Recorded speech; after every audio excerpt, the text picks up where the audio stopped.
नहमदुहु व नसल्ली अला रसूलिहिल करीम अम्मा बाद फ़ाऊज़ु बिल्लाहि मिनश शैतानिर रजीम बिस्मिल्लाहिर रहमानिर रहीम। अब हम कुरान मजीद की 5वीं सूरत सूरह अल माइदा जो है ये आज हम इंशाअल्लाह वज़ीद इसकी इब्तिदा करेंगे। इससे पहले ये समझ लेनी चाहिए कि ये माइदा का मतलब होता है ट्रे। ये ट्रे नहीं जिसमें आप खाना रखते हैं, दस्तरखान खाना माइदा उसको कहते हैं। तो माइदा हज़रत ईसा अलैहिस्सलाम की जो उम्मत थी उन्होंने कहा था कि हमारे लिए ऊपर से खाना उतरे, जिस तरह मन सलवा उतरता रहा है। अल्लाह ने कहा मन सलवा उतार के आके देखा था तो नतीजा उसका क्या निकला, खा के तो नाफरमानी ही हुई ना, और मन सलवे को रिजेक्ट कर दिया। अब मैंने उतारा तो छोड़ना तुम लोगों को भी नहीं, लेकिन मन सलवा उतरा, उनके लिए माइदा उतरा नहीं, बस फिर इस पर डरा के चुप करा दिया उन्होंने कि खाम खा की निशानियाँ ना मांगा करो, जो काम करने वाला बताया वो करो। तो ये सूरह उस वक़्त नाज़िल हुई जब 6 हिजरी का आखिर चल रहा था और 7 हिजरी का शुरू था। तो उसमें ये सारी चीज़ें जो हैं अल्लाह ताला ने बताई हैं, क्योंकि ये 6-7 हिजरी का जो दौर है, इस दौर के अंदर मुसलमान उम्रे के लिए गए तो काफिरों ने मुसलमानों को उम्रा नहीं करने दिया। बरकैफ अल्लाह पाक ने ये उनको फिर इसके अंदर बहुत सारे अहकामात अल्लाह पाक ने इसमें दिए हैं। तो ये जब मुसलमानों के पास उहद का वक़्त हुआ और उनके ऊपर वो गुजरी जो उहद में गुजरी, तो उसके बाद मुसलमानों को ना उस ख़तरे ने इस कदर उनके अंदर आग भर दी थी मुसलमानों के अंदर कि जब मुसलमानों को शहीद किया गया उहद के अंदर, तो फिर मुसलमान ना बहुत ज़्यादा गर्मजोशी में आ गए। इन्होंने कहा हमारे ही बंदे मार दिए इन्होंने। तो फिर उन्होंने क्या किया कि उन्होंने पूरी कुव्वत के साथ ना पूरे अरब से टक्कर ले ली। और वो जब ये सूरत उतरी है तो अब वो वक़्त आ गया था कि इस्लाम एक नाकाबिले शिकस्त जो है ताकत नज़र आने लग गई थी, और इस्लामी रियासत एक तरफ नजफ़, दूसरी तरफ शाम, तीसरी तरफ बहर अहमर और चौथी तरफ जो है मक्का के करीब तक फैल गई थी। तो ओहद में जो मुसलमानों ने ज़ख्म खाए थे वो उनकी हिम्मतें तोड़ने की बजाय उनके लिए एक और अज़म का ताज़ियाना साबित हुआ। तो उन्होंने फिर क्या किया, वो फिर उठे और 3 साल के अंदर अंदर उन्होंने पूरी दुनिया का नक्शा बदल के रख दिया, और जहाँ जहाँ भी हजाज के अंदर यहूदी आबाद थे वो उनको टैक्स देने लग गए। तो काफरों ने फिर इस्लाम को दबाने की जो आखिरी कोशिश की वो गज़वा खंदक में की, लेकिन उसमें भी नाकाम हो गए। तो अब सबको पता चल गया था कि इस्लाम अब फैल के रहेगा, जो भी है इस्लाम ने आना है।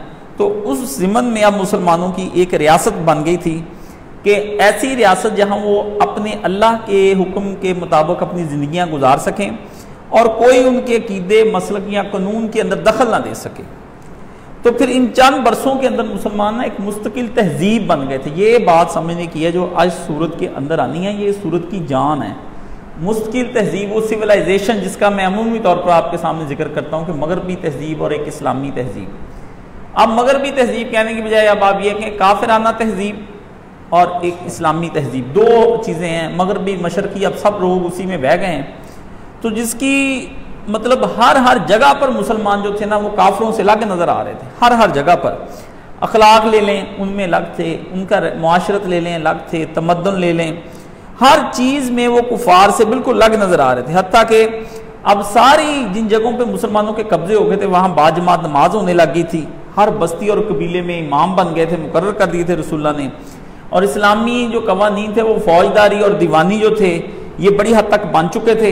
इसके मुताबिक सज़ाएँ हो रही थी, उनके मुताबिक जायदादों के मसले, इन सब चीज़ों के ज़रिए अदालतें अपनी थी, लेन देन अपना था, ख़रीदो फरोख्त अपनी थी, सारे पुराने मामले बंद, नए तरीके से वरासतों का मुस्तकिल ज़ाब्ता बन गया था। नकाह, तलाक, शरई पर्दा, लोगों के घरों में आने जाने के अहकाम, जना और कज़फ की सज़ाएँ, यानी पूरी ना ज़िंदगी जो थी ना मुसलमानों की मुआशरती वो एक ख़ास इस्लामी ढांचे में डल चुकी थी। अब मुसलमानों का उठना बैठना, उनका खाना पीना, उनके कपड़े पहनने, उनका रहना सहना ये एक नई मुस्तकिल शक्ल इख्तियार कर गया था।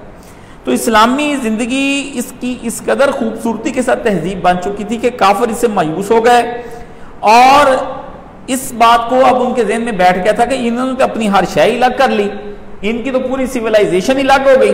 तो अब वो मुसलमानों को जो है ना इससे मायूस हो गए थे कि अब कभी मुसलमान इनसे मिलेंगे। तो उस बारे में अल्लाह पाक ने एक बड़ी लंबी चौड़ी इसके अंदर वजाहतें बयान की जिसके अंदर अल्लाह पाक ने मुसलमानों को उनकी मजहबी तमदनी और सियासी ज़िंदगी के बारे में बताया और छोटी छोटी चीज़ के बारे में बताया, मसलन हज, नमाज, गुस्ल, वज़ू, तयम्मुम, हर चीज़, मतलब सजाएं, हाथ किस तरह, बड़ी सी बड़ी चीज़, छोटी सी छोटी चीज़। और मुसलमानों को ये अल्लाह पाक ने बताया कि देखो तुम अब एक मुसलमान हुक्मरान ग्रोह बन चुके हो, तो तुमसे पहले भी हमने अहले किताब को जो है ना इस तरह का ग्रोह बनाया था, तुम्हारी मजलूमी का दौर खत्म हो गया है, अब आजमाइशों का दौर शुरू हो गया। ये ना हो कि तुम अहले किताब की तरह दीन को छोड़ बैठो और फिर तुम भी उसी तरह यूदो नसारा की तरह के काम करने लग जाओ। तो अल्लाह पाक ने इसमें बड़ी ना वजाहत के साथ ये सारी चीज़ें इस सूरत के अंदर बताई हैं। तो इसका आगाज़ ही कुछ इस किस्म का हुआ है कि इसके आगाज़ में अल्लाह पाक ने 2-4 लफ्ज़ बोल दिए हैं और वो उस एक आध लफ्ज़ के ज़रिए से अल्लाह पाक ने जो है ना सारा काम लिया। अब अल्लाह पाक शरीयत देते हुए इनसे कुछ अहद ले रहे हैं। तो क्या इससे शुरू होता है कि बिस्मिल्लाहिर्रहमानिर्रहीम, बिस्मिल्लाहिर्रहमानिर्रहीम, या अय्युहल्लज़ीना आमनू ऊफू बिल अकूदी उहिल्लत लकुम बहीमतुल अनआमी इल्ला मा युतला अलैकुम गैरा मुहिल्ली सैद व अंतुम हुरमा इन्नल्लाह यहकुमु मा युरीद। अल्लाह फरमाते हैं, ऐ लोगों जो ईमान लाए हो, अब अपने वादों को और अपने अक़दों को पूरी पूरी पाबंदी उसकी करना। तुम्हारे लिए मवेशी की किस्म के सब जानवर हलाल किए गए हैं सिवाय उनके जो आगे चलकर तुमको बताए जाएंगे, लेकिन एहराम की हालत में शिकार को अपने लिए हलाल ना कर लो, बेशक अल्लाह जो चाहता है हुक्म देता है। बल्कि अगला भी पढ़ लेना चाहिए, ऐ लोगों जो ईमान लाए हो, खुदा परस्ती की निशानियों को बेहुरमत ना करो, ना हराम महीनों में किसी को हलाल कर लो, ना कुर्बानी के जानवरों पर दस्त दराजी करो, ना उन जानवरों पर हाथ डालो जिनकी गर्दनों में नजर खुदाबंदी की अलामत के तौर पर पटे पड़े हुए हों, ना उन लोगों को छेड़ो जो अपने रब के फजल और उसकी खुशनुदी की तलाश में मकान मोहतरम यानी काबा की तरफ जा रहे हों। हाँ, जब एहराम की हालत ख़त्म हो जाए तो तुम शिकार कर सकते हो। और देखो, एक ग्रोह ने जो तुम्हारे लिए मस्जिद हराम का रास्ता बंद कर दिया था, उस पर तुम्हारा गुस्सा तुम्हें इतना मुश्तिल ना कर दे कि तुम भी उनके मुकाबले में नारवा ज़्यादतियाँ करने लगो। नहीं, जो काम नेकी और खुदा तरसी के हैं उनमें सबसे ताउन करो, जो गुनाह और ज़्यादती के काम हैं उनमें से किसी से ताउन ना करो। अल्लाह से डरो, उसकी सज़ाएँ बहुत सख्त हैं।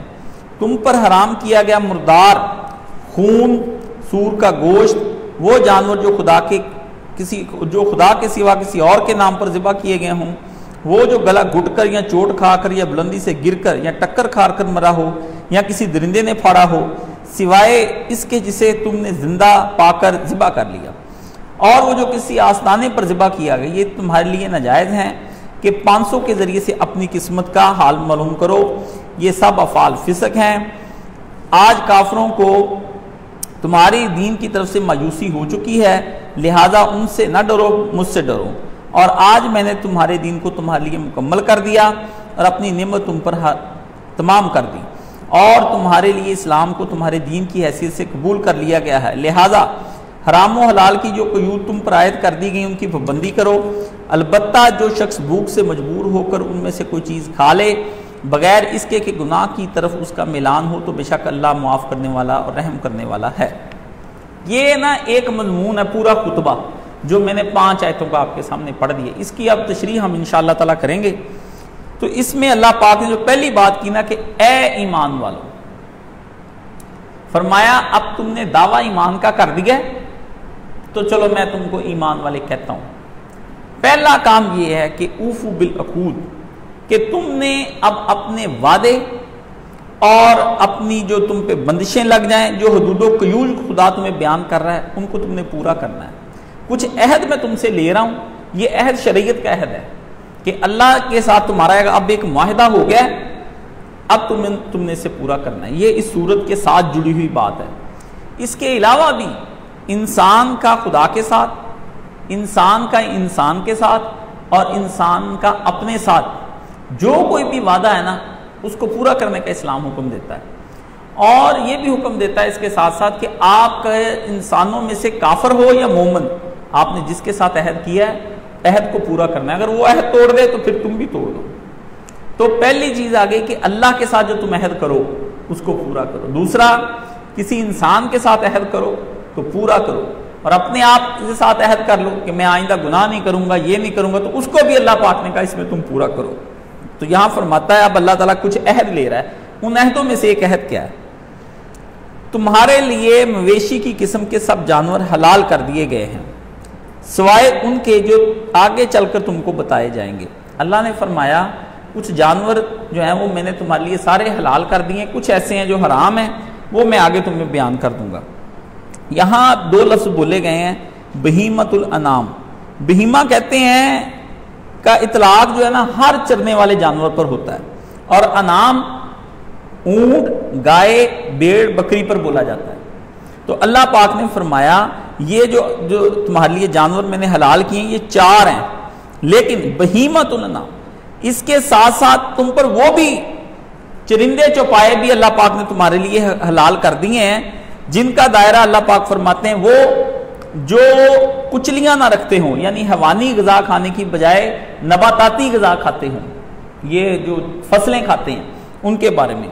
दूसरा, हैवानी खसूसियात में जो जानवर अरब में पाए जाते हैं उन जैसे। इससे मुराद ये है कि नबी करीम सल्लल्लाहु अलैहि वसल्लम ने इसके बारे में जितने भी जानवर बताए हैं वो मौलाना लोगों ने वजाहतें इसके बारे में की हैं कि जनाब ये कौन कौन से जानवर हैं। तो उलमा कराम ने इसके ऊपर एक भरपूर तज्जिया लिखा है, वो मैं आपके सामने थोड़ा सा पढ़ देता हूँ। मौलाना अशरफ अली थानवी रहमतुल्लाह अलैह ने भी इसके ऊपर बहुत अच्छा मजमून लिखा है। तो वो इसके अंदर फरमाते हैं कि इन चीज़ों के बारे में ये समझ लें कि मवेशियों से मिलते हुए चौपाए जो ना दरिंदे हों ना शिकारी हों, फाड़ कर खाने वाले जो ना दरिंदे उनको कहते हैं। तो इससे मुराद है हिरन, नील गाय, ठीक है ना। मौलाना अशरफ अली थानवी रहमतुल्लाह अलैह ने तो घोड़ा भी लिखा है, उन्होंने घोड़ा भी लिखा है। फिका हनफी के अंदर घोड़ा मकरूह है खाना, मैं आपको बात बता दूं। लेकिन नबी करीम सल्लल्लाहु अलैहि वसल्लम की सही हदीस जो बुखारी शरीफ की उसके मुताबिक है कि हजूर के दौर में लोग घोड़ा खाया करते थे। हजरत अस्मा कहती हैं कि हम घोड़ा खाते थे। अब शोर मच जाता है जी घोड़ा, इसके बारे में आप क्या कहते हैं? बेई बंदा खुदा हमारे मुल्क में नहीं खाया जाता, अलग बात है। हजूर अलैहिस्सलाम के दौर में आपके सामने आप घर आए तो खाना था, आप खाना खाने लगे तो आपकी अमूमन आते मुबारक होती थी कि ये कहाँ से आया है और ये क्या है। दो चीज़ें आप लाजमी पूछते थे कि कहाँ से आया, कहीं सदका तो नहीं, तो मना था, और है क्या उसके बारे में। तो उन्होंने नबी अलैहिस्सलाम को फरमाया कि ये गौ है जंगल के अंदर जो फिरती है। तो नबी अलैहिस्सलाम ने उसको खाने को बढ़ा दिया, यानी छोड़ दिया आपने। सहाबा ने कहा हजूर आप खाएं, आपने फरमाया नहीं तुम खाओ। लोगों ने कहा कि ये हराम है, फरमाया नहीं हराम नहीं, बात इसकी सिर्फ इतनी सी है कि मैं जिस इलाके में रहता हूँ हमारे इलाके में ये कराहत के साथ इसको देखा जाता है, तुम लोगों के इलाकों में ये खाते हैं तो तुम लोग खा लो।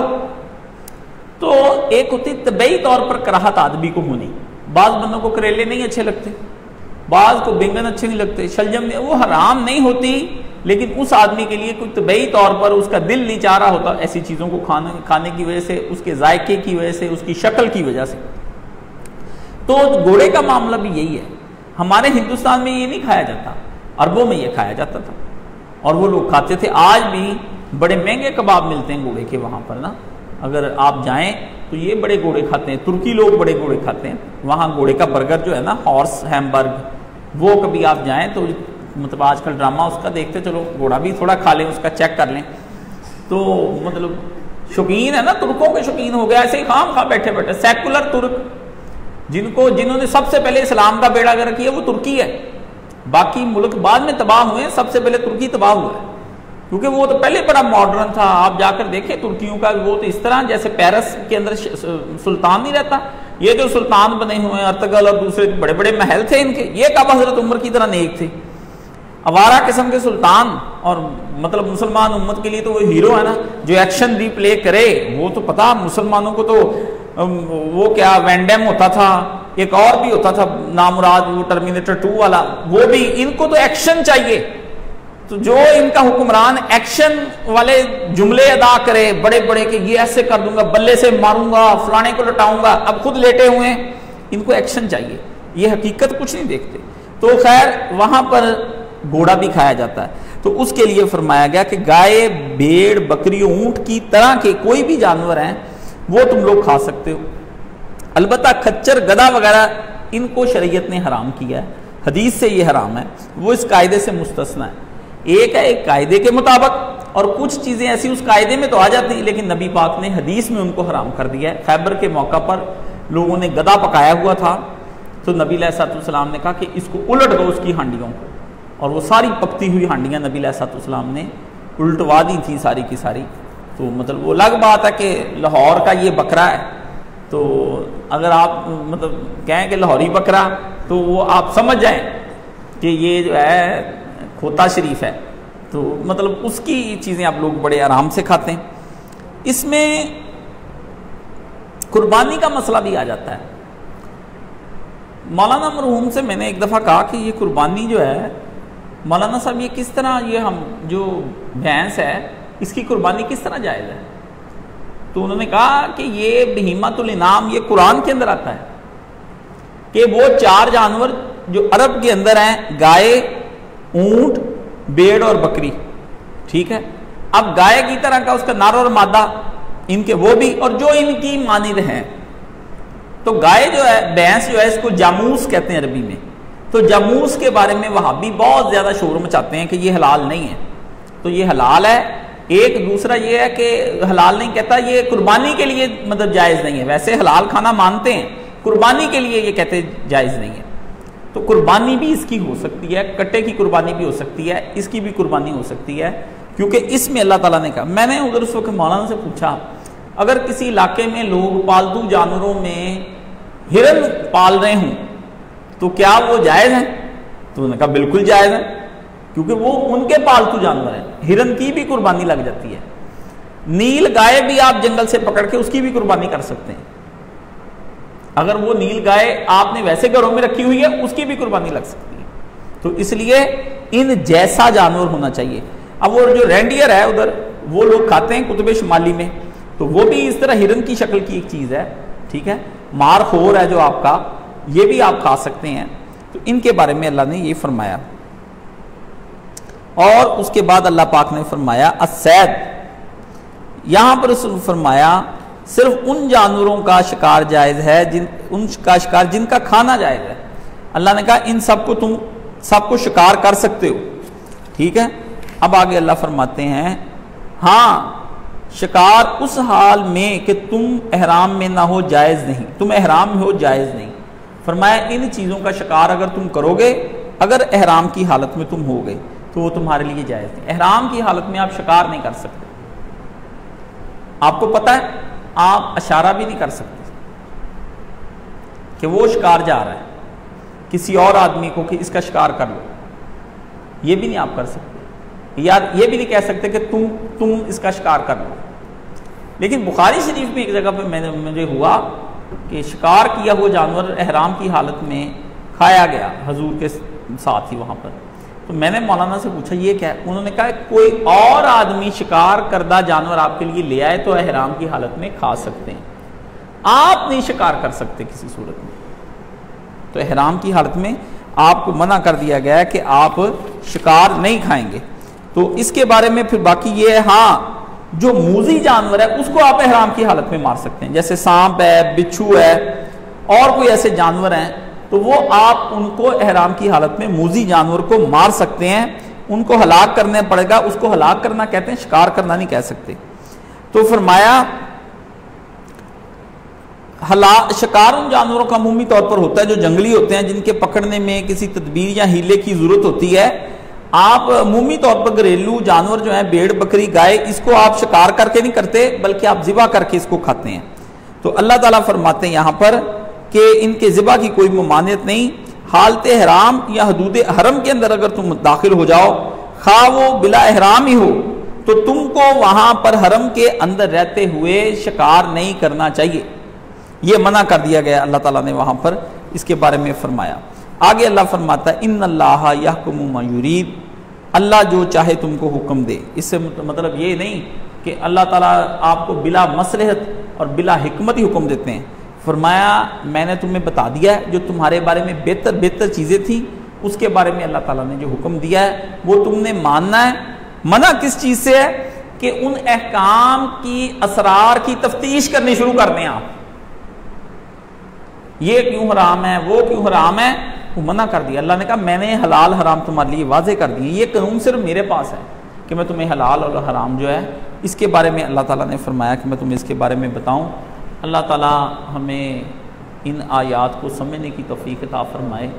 तो आज एक ही मैंने आयत इसलिए पढ़ी, तबीयत अगर से मेरी आज बड़ी नासाज है तो बड़ी मुश्किल से मैं उठाऊं, तो फिर मैंने सोचा कि आज 23वीं रात है, तो 23वीं रात में एक आयत जब मैंने पढ़नी है तो मैंने कहा कर लो खींच तान के, वो गुनाह वाली पंड चाई नहीं हो जाती है, उन्हें कह देखे नाम दा हुलारा ले जा रेड़ राड़ के, ठीक है ना।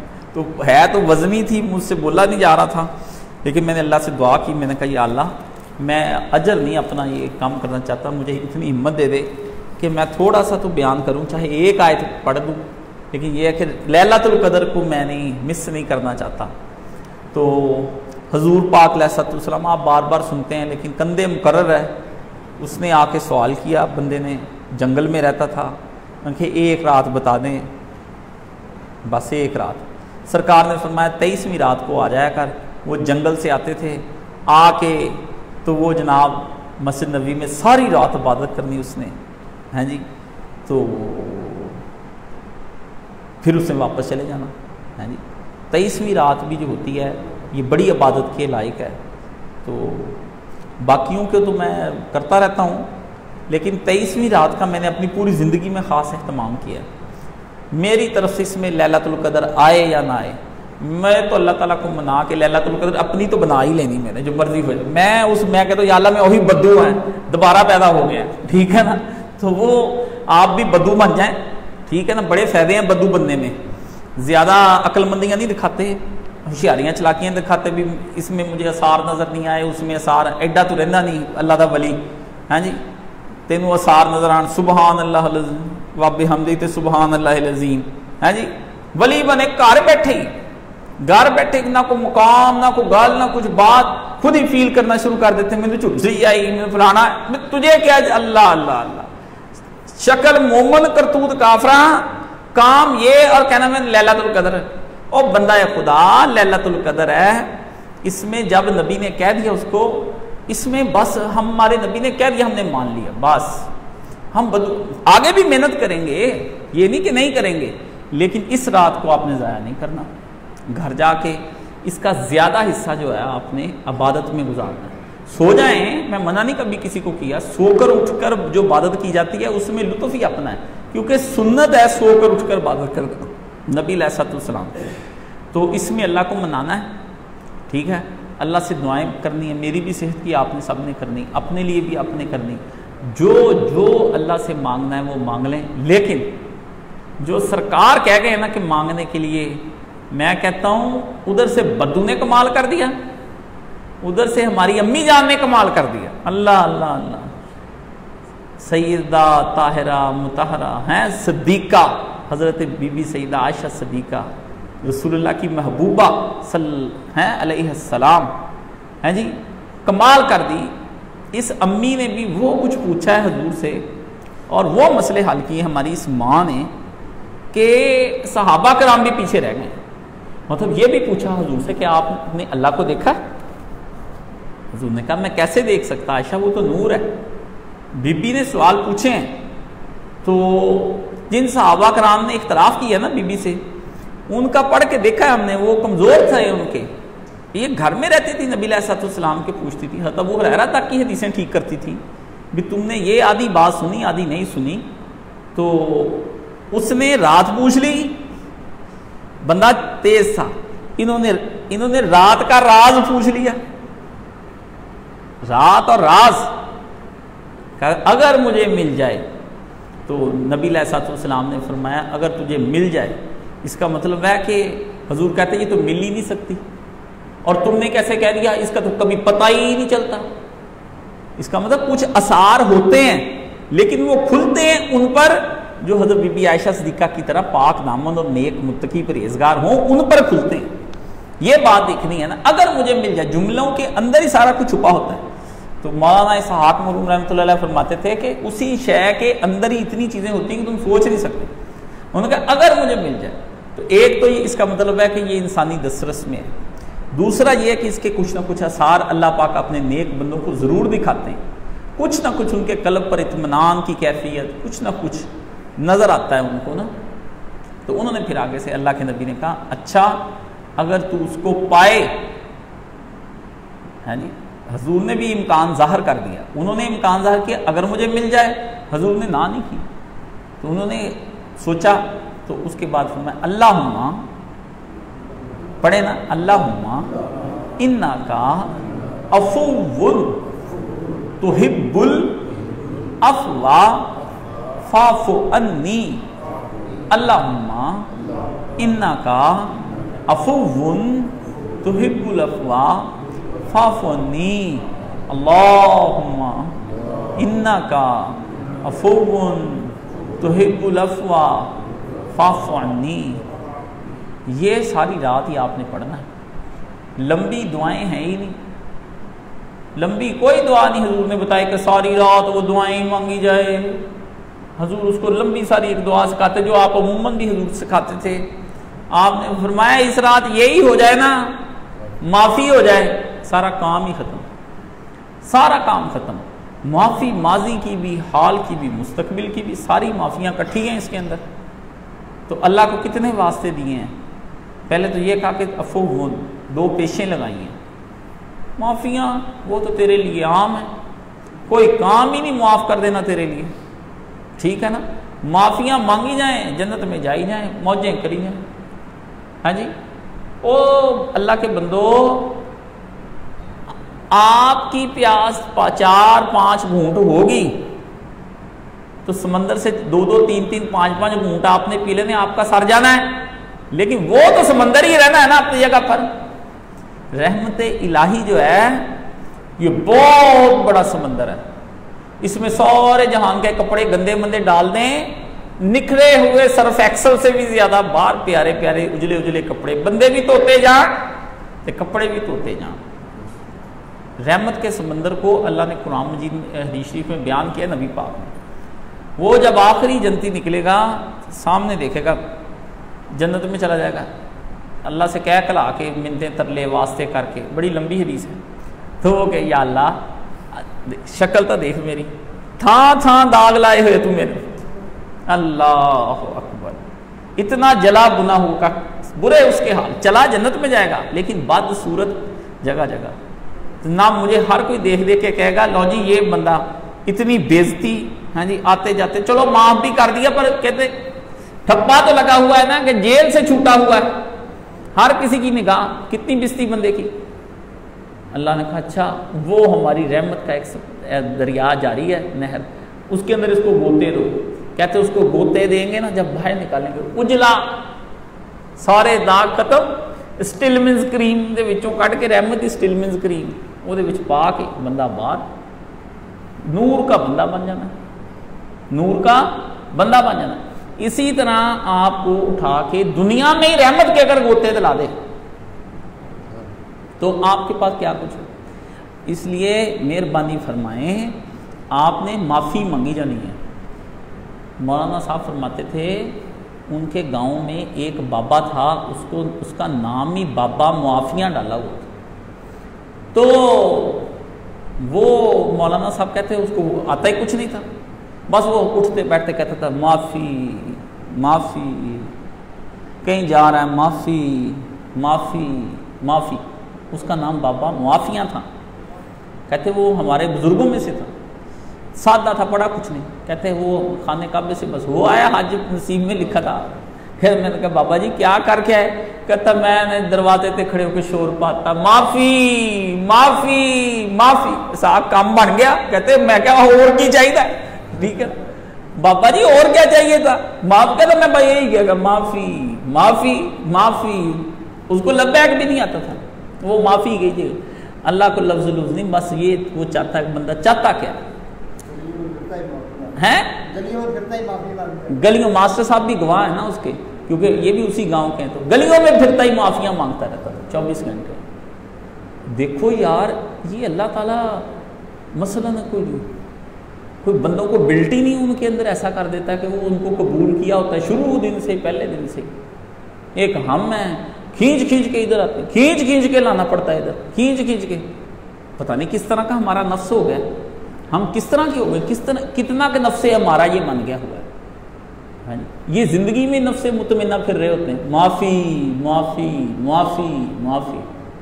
तो आपने माफ़ी मांगनी अल्लाह मियाँ से सारी रात, अपने लिए भी ज़रा डांट डपट भी कर लिया करें घर वालों को, उनको उठ के माफ़ी मांग लो, बीवी को, बच्चों को, अपने नन्हे नन्हे बच्चों को अल्लाह से को अल्लाह हमें माफ़ी दे दो, ठीक है। नन्हे बच्चों से कहलवाएं, घरों में बहनों को फ़ोन करें भी आज रात माफ़ियों की रात है, समझ गए।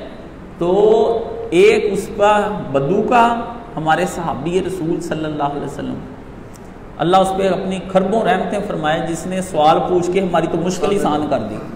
हाँ जी, नहीं तो समझ ही नहीं आती किधर को बंदा जाए।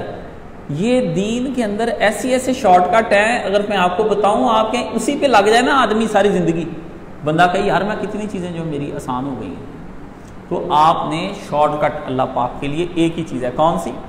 मुआफ़ी। क्या कहना? फाफो अन्ना या फाफो अन्नी, लेकिन हवाले दे जाने के तू मुआफ़ करने वाला है, मुआफ़ियों को पसंद करता है, ठीक है ना, और मुझे भी मुआफ़ फरमा।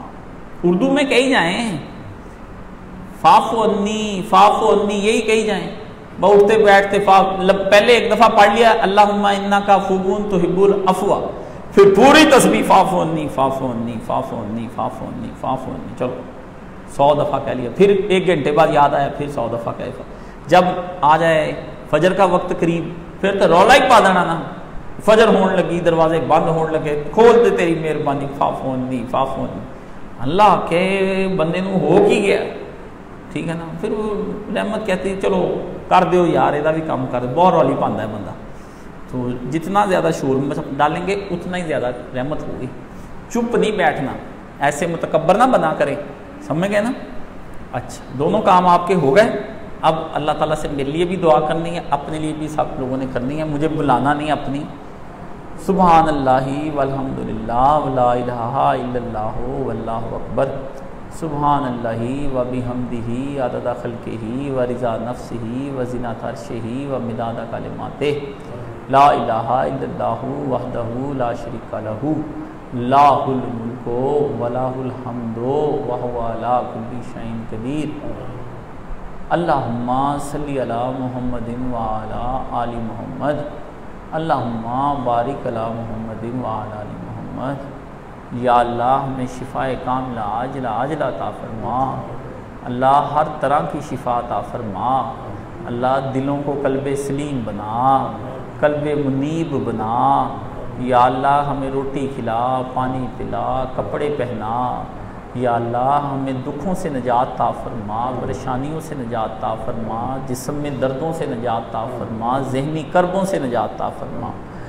या अल्लाह हमारे बिगड़े कामों को सवार दे, हर जितने भी कर्जदार हैं कर्ज से निजात अता फरमा, वसी तैयब पाक रिज़्क़ अता फरमा, पाक राहों में खर्च करने की तौफ़ीक़ अता फरमा। जिनके पास बेटे नहीं उनको बेटे अता फरमा, जिनके पास औलाद नहीं उनको बेटे बेटियाँ अता फरमा, ज़िंदगी वाले बेटे बेटियाँ अता फरमा। हमारे जो बड़े दुनिया से गुज़र गए, या अल्लाह हमसे पहले के जितने मुसलमान हैं, जो ज़िंदा हैं, जो चले गए, सब की मग़फ़िरत फरमा। कब्र वालों की कब्रें ठंडी फरमा, उनके दर्जात की बुलंदी फरमा, उनके साथ रहम वाला, प्यार वाला, शफ़क़त वाला मामला फरमा। ऐ मेरे अल्लाह, हमारी जितनी भी ज़रूरियात हैं वो पहले भी आपने पूरी की हैं, अब भी आप ही पूरी कर रहे हैं, मुस्तक़बिल में भी आपने ही पूरी करनी है, इसलिए हमारी इस तमाम ज़रूरियात को पूरा फरमा। ऐ मेरे मुश्किल कुशा, मुश्किल कुशाइयाँ फरमा। ऐ मेरे हाजत रवा, हमारी हाजत रवाइयाँ फरमा। ऐ हमारे गरीब नवाज, हम गरीबों को अता फरमा। ऐ हमारे दाता, हमको अता फरमा दे, हमको अपनी रहमत अता फरमा। या अल्लाह आलम इस्लाम, मुल्क पाकिस्तान बिलखुसूस सबको अपनी रहमत की लपेट में ले ले। अल्लाह कोरोना से निजात अता फरमा दे, हमको अपनी रहमत से मुआफ़ियाँ अता फरमा। मुआफ़ियों को पसंद करने वाले, मुआफ़ करने वाले, मुआफ़ियाँ हमें चाहिए, हमें मुआफ़ियाँ अता फरमा। अल्लाह हम जब मरें, अल्लाह हमें राहत की मौत अता फरमाना और रजिस्टर हिसाब का है तो माफ़ फरमाना।